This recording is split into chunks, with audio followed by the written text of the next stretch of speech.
नाना प्रभूजी आणि सुदर्शन प्रभूजी गुरुमांच्या इथं सत्संगला जायचे. 4ला उठून मी जे काही 700 भजन लिहिली होती, 700 अभंग लिहिले होते, तर त्याचं शुद्धीकरण करण्यासाठी खास आलो होतो. आणि दुसरी गोष्ट म्हणजे या ठिकाणी सत्संग घेत असताना आपल्याला कुठे काय कसं काय करायचं याचं नियोजन गेल्या वर्षी करायला आलं होतं. तर त्यावेळेला एक भजन लिहिलं गेलं, ही गुरु नाम नवका. फार सुंदर भजन आहे, एवढं एक भजन घेऊयात.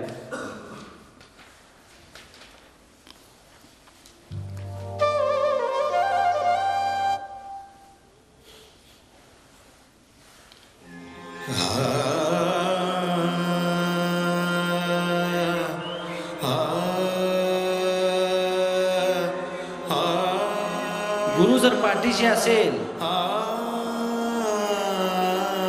तर कसलीही नाव असू दे, कसलाही मोसम असू दे, कसलंही वारं असू दे, त्यातून पार सहजगती आपण होऊ शकतो.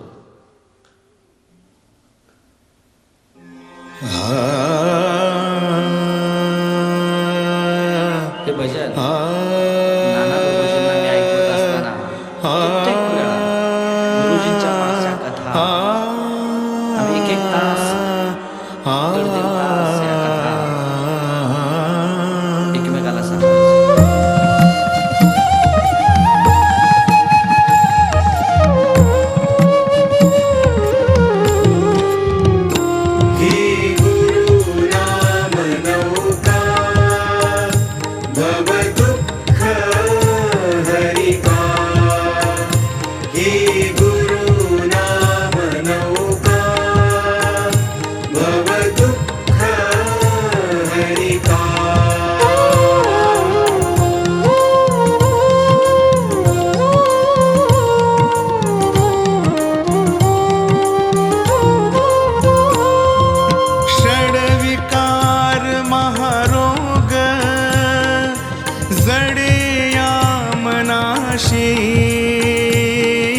षड्विकार महारोग जडे या मनाशी, ते शांत करावया आले गुरुराया.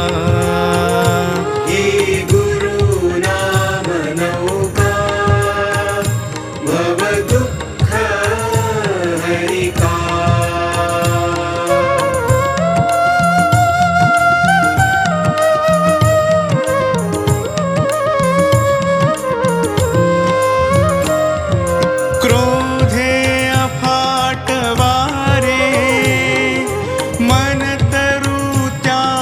बिथरे क्रोधे अफाट वारे, मन तरु त्यात बिथरे, त्या अवगुणातुनिया नेतील गुरुराया.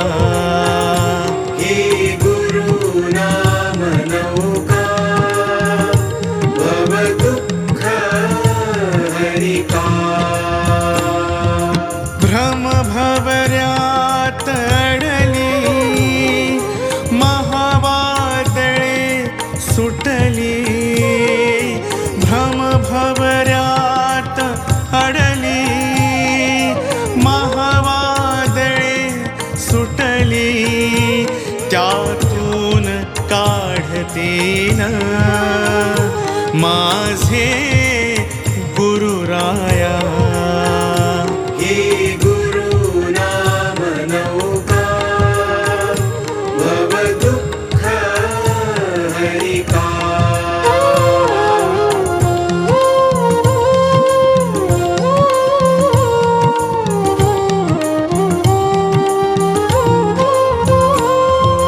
आम्ही अंध प्रवासी जाण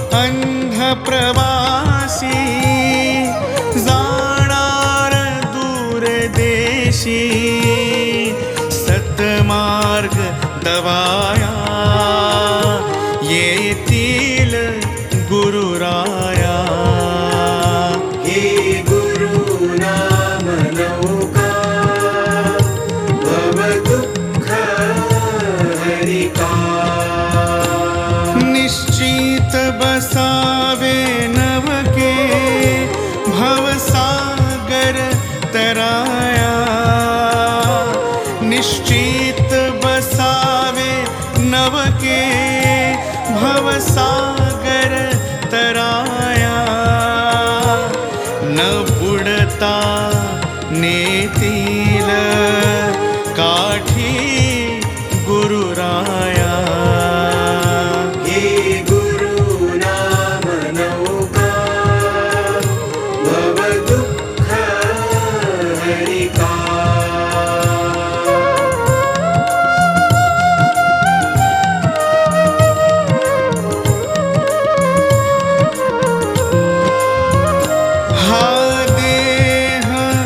बलहीन पोहण्यासन समर्थ, हा देह बलहीन पोहण्यासन समर्थ, धरुनी शिकवतीला बलवंत गुरुराया.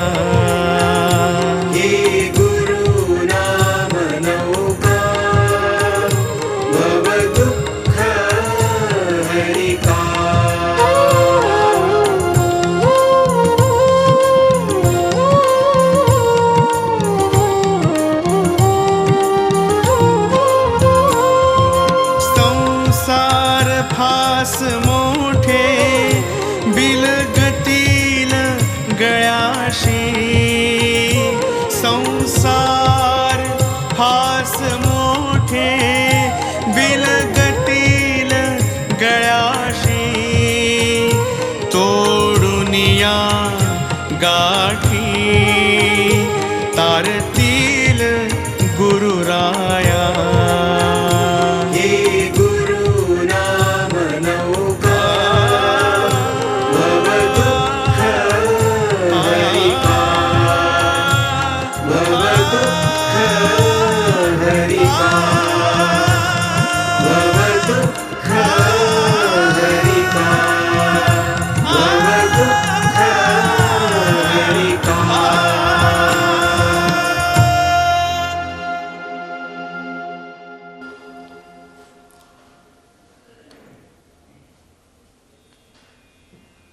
भजन लिहिण्यासाठी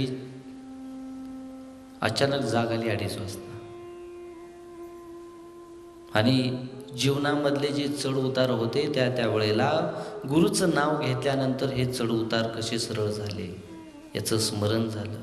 आणि त्या स्मरणातनं हे भजन आपोआप 3 ते 3.5 मिनिटात लिहिलं गेलं. कुठून असे शब्द आले, कुणी लिहायला प्रेरणा दिली, ही अनुभूती कुठून आली? ही गुरु नाम नवका भव दुःख हरिका. की ज्याला खरंच गुरुप्रती प्रचंड प्रेम भाव हृदयात भरलेला आहे, त्या व्यक्तीच्या आयुष्यामध्ये कितीही चढ उतार येऊ दे, मात्र चेहऱ्यावरती दुःख येत नाही. कारण दृढ विश्वास आहे आपल्या गुरुबद्दल, दृढ विश्वास आहे आपल्या मागे असणाऱ्या शक्तीबद्दल. जसं षडविकार आपण म्हणलो, त्यातला सगळ्यात मोठा आहे तर तो विकार आहे म्हणजे मी आणि क्रोध. अनेक संतांना कित्येक जन्म घ्यायला लागले की या मीला शून्य करण्यात, या मीला घालवण्यात. कारण जोपर्यंत हा मी आहे तोपर्यंत भगवंत वेगळा आहे आणि मी वेगळा आहे हे सतत आपण मानत राहतो. म्हणून जे जे काही आपल्या हातून भगवंताचं कर्म किंवा आराधना घडते ते अंधश्रद्धेपोटी कर्मकांड घडतं. कारण हृदयामध्ये प्रेम नाही, एक भाव नाही. त्या भगवंतानं दिलेल्या दुःखातही ज्या वेळेला आनंद वाटायला सुरुवात होईल त्यावेळेला खरंच आपल्याच कर्माचं हे फळ आहे आणि भगवंताला याच्याही पेक्षा काहीतरी वेगळं सांगायचं आहे, याही पेक्षा मोठ्या दुःखातनं आपल्याला बाहेर काढायचं आहे. हा भाव ज्या वेळेला आपल्या मनात येतो त्यावेळेला खरी भगवंत प्रीती आणि गुरुप्रतीच्या ज्याचा दृढ विश्वास आहे आणि प्रचंड श्रद्धा आहे त्याच्या मनात हा भाव येतो की ज्या वेळेला ह्या भ्रमभोवऱ्यात अडली, नवका परी बुडाली, महावादळे सुटली, त्यातून काढतील माझे गुरुराया. कित्येक प्रसंग आपल्या आयुष्यात घडतात की मार्ग सापडत नाही, सगळीकडून ब्लॉक होतो आपण. एखादी इमर्जन्सी झाली, एक अनुभूती, एक अनुभव मी सांगतो.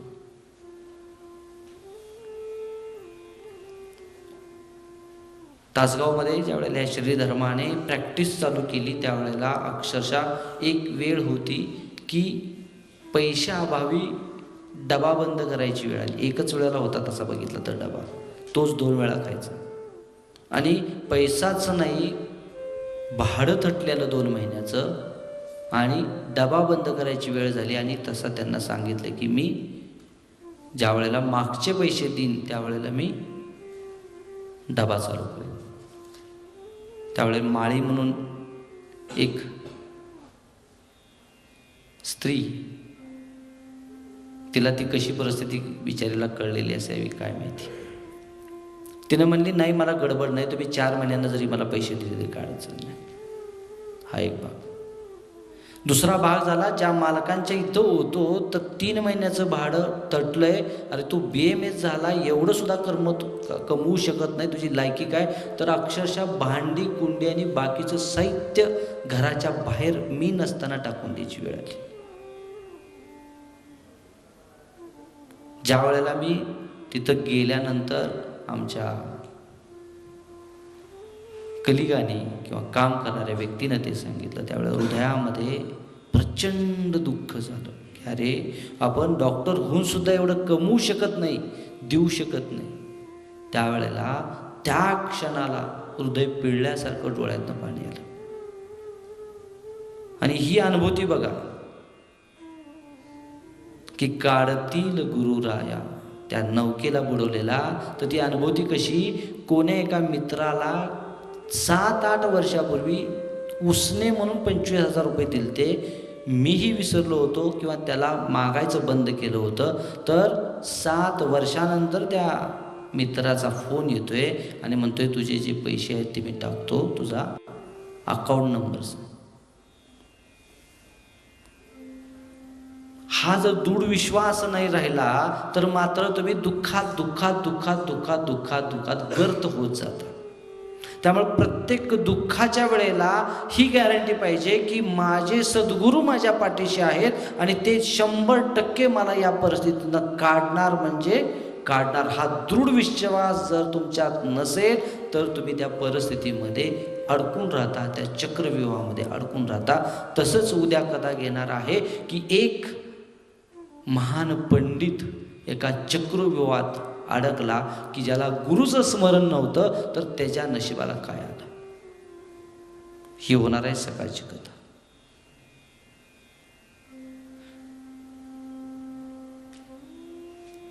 आम्ही अंध प्रवासी जाणार दूर देशी. अंध प्रवासी का, आपल्याला पुढच्या क्षणाचं माहिती आहे का काय नाही, म्हणून या ठिकाणी वर्णित केलेलं आहे की आम्ही अंध प्रवासी जाणार दूर देशी. आयुष्य कुणाला माहिती आहे का किती आहे, जाणार दूर देशी.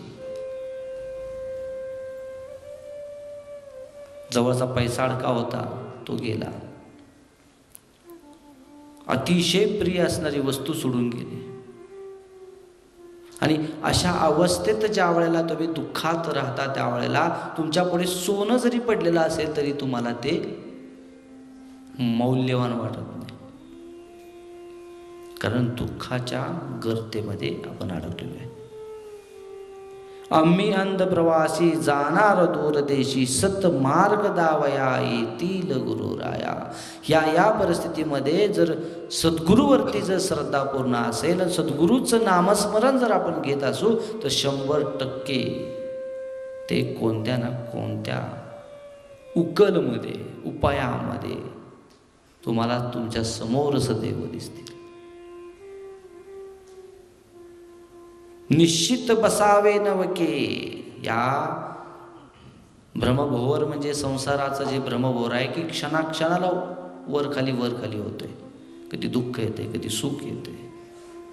काही चक्रव्यूह येतात, कशा कोणत्या परिस्थितीत आपण अडकतो आपल्याला समजत नाही. आणि ह्या भ्रमभोवऱ्यात ज्या वेळेला ही नौका अडकते त्यावेळेला भले भले मोठे टायटॅनिकसारखे जहाजसुद्धा, ज्याला अकराळ विकराळ आकार आहे, तसं तुमचं साम्राज्य कितीही मोठं असू दे, पैसा अडका कितीही मोठा असू दे आणि कितीही संसारामध्ये प्रेम असू दे, ती नौका बुडल्याशिवाय राहत नाही. कित्येक लोक मी बघितलेत, पैशावर झोपणारी सुद्धा अचानक अटॅकनं जातात. पैसा पायदळी तुडवणाऱ्याला कॅन्सरवरती उपाय सापडत नाही. जर तो प्रेम भाव श्रद्धा असेल तर या शेवटच्या क्षणाला सुद्धा मार्ग निघू शकतो. ही कधी अनुभूती येईल तर ज्या वेळेला आपल्याला गुरु मिळेल आणि गुरुप्रीती पूर्ण श्रद्धा भाव प्रेम भाव आपल्या मनात उतरेल. ब्रह्मभोवऱ्यात अडली आणखी एक आहे आपल्याला चक्रीव, ते म्हणजे आहे भोगाच.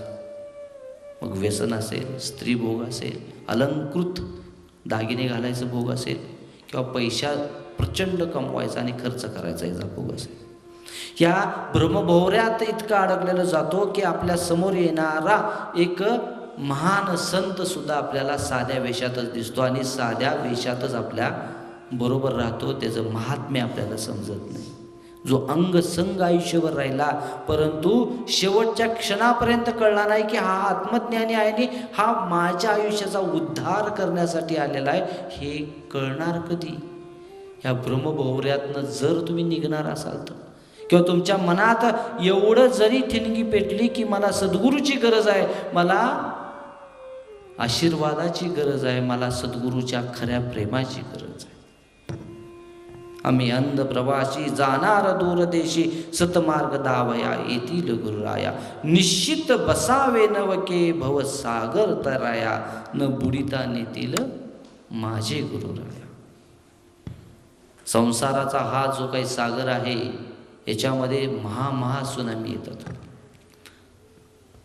आलं म्हणजे घरातल्याला कुणाचा तर ॲक्सिडेंट होतो, एखाद्याचं पोटाचं ऑपरेशन मोठं निघतं, एखाद्याला महारोग होतो, एखादा गॅरंटी असणाऱ्या परीक्षेत नापास होतो, एखाद्याला गॅरंटी आहे मला इतके पैसे मिळणार आहोत तर त्याच्याही दुप्पट नुकसान होतं. ब्रह्मभोवरा हा काही साधा नाही आणि ह्या ब्रह्मभोवऱ्यातून सुटणं सुद्धा साधं नाही. त्यावेळेला मन इतकं खिन्न होतं, उदासीन होतं आणि त्यावेळेला कपाळ किंवा डोकं धरून बसल्याशिवाय पर्यायच राहत नाही. जर त्यावेळेला जर सद्गुरू असतील तुमच्या आयुष्यात आणि त्याच्याप्रती प्रेमभाव असेल तर निश्चितपणे त्या क्षणाला मार्ग तुम्हाला दिसेल, त्या क्षणाला मार्ग निघालेला दिसेल. म्हणून निश्चित बसावे नवके भवसागर तराया, न बुडिता नेतील काठी गुरुराया. हा देह बलहीन पोहण्यास न समर्थ, धरुनी शिकवतील बलवंत गुरुया. हा पोहणे हा शब्दार्थाचा अर्थ घेऊ नका. याचा गूढ अर्थ असा आहे की ज्या वेळेला संसारात पडतो त्यावेळेला संसार कसा करावा त्याचे बेसिक मूल्य काय आहे, तर त्या बेसिक मूल्यांना जर पचवायचं असेल तर आपल्यातले सुप्त गुण कोणते हवेत, या दोन्ही गोष्टीचं ज्ञान नसल्यामुळे बरेच स्त्रिया बरेच पुरुष आपल्या संसाराच्या पहिल्याच अंकामध्ये फेल होतात. म्हणजे 1 वर्षापासून 3 वर्षापर्यंतच्याच काळामध्ये प्रचंड यातनेत आणि अनेक वेगवेगळ्या संकटातून त्यांना सामोरं जावं लागतं. जर सद्गुरू या ठिकाणी असतील तर हा संसार कसा करायचा आणि त्याची मूल्यमापन काय, त्यांनी आपले गुण कोणते असावे जेणेकरून हा संसार सरळ सोपा आणि इझी तुम्हाला वाटेल, तर ते सद्गुरूशिवाय शक्य नाही. संसार फास मोठे, शेवटच्या पंक्तीत या संसार फास मोठे, बिलगतील गळ्याशी, तोडून या गाठी तारतील गुरुराया. एका मुलाने घरातलेच 1 लाख चोरले. आता वयोवर्ष आहे फक्त 16, 10वीचा मुलगा. आता ह्या 1 लाख कॅश ठेवायची कुठं, ती खर्च करायची कुठं, आणि तेही घरच्यांना न समजता. ही 1 लाख कॅश चोरली हे कधी कळलं घरामध्ये? 6व्या दिवशी.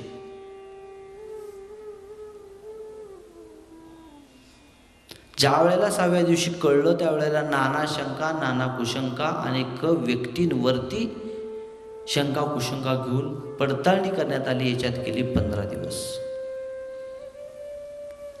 या 15 दिवसामध्ये त्या मुलानं ते सगळेच्या सगळे पैसे खर्च करून फक्त 1100 रुपये शिल्लक ठेवलेले.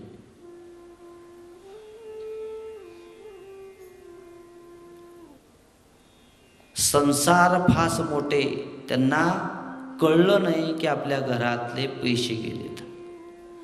दुसरी गोष्ट की हे पैसे माझ्याच मुलानं चोरले असतील, हे 15 दिवस लागले मान्य करायला मनाला की माझ्याच घरातल्या माझ्याच मुलाने हे पैसे चोरले असतील.